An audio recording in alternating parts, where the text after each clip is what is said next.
only to people who really, really deserve it. So I've been the prosecutor now for about 2 years because of an appointment, and was just elected in November. So with 2 years under my belt, we've managed to do a few things in the office that I think you might be interested in knowing about. The first is I started a veterans court. It seemed like the right thing to do at the right time. We have to acknowledge that we've been sending young men and women off to war now for over a decade. And I've been seeing them come back through my system. It's very sad to see that happen, but there are issues where you come home and you just can't adapt that quickly. And so life can kind of turn on you in a hurry. And one case that really brought that home for me about kind of put me over the hurdle to spend the money and to set up this court was a case that occurred, I think, right in this jurisdiction, which was a young man that had already served and had done a 15-month tour in Afghanistan.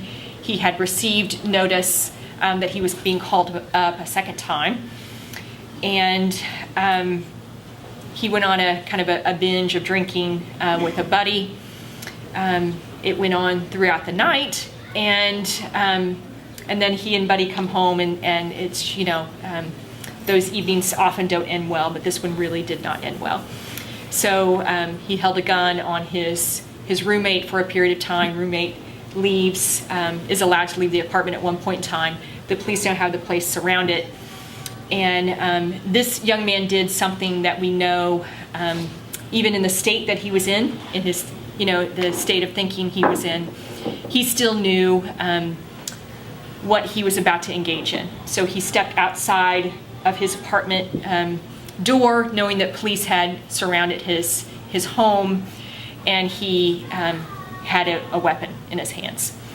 And he pointed the weapon in the direction of an officer, and of course they shot him and killed him. We learned that gun was not loaded. And so, it was just really a tragic end to a young man's life that demonstrated for me the need to kind of step up and do something more for veterans hopefully before life gets off on that course. And so that program has been underway since last summer, and we've been able to service about 25 veterans in that program to date.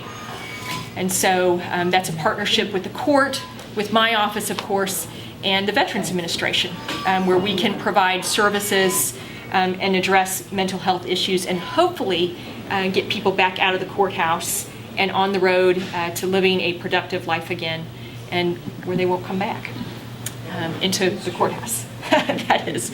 So I'm proud of that program, and I'm proud to have met the father of the young man I mentioned, and how he kind of put me over the hurdle to find the funds and find the resources with personnel to get this done, because my budget didn't increase to do that. We had to find a way to do it within existing budgets and existing personnel. And so I've stretched my personnel pretty thin.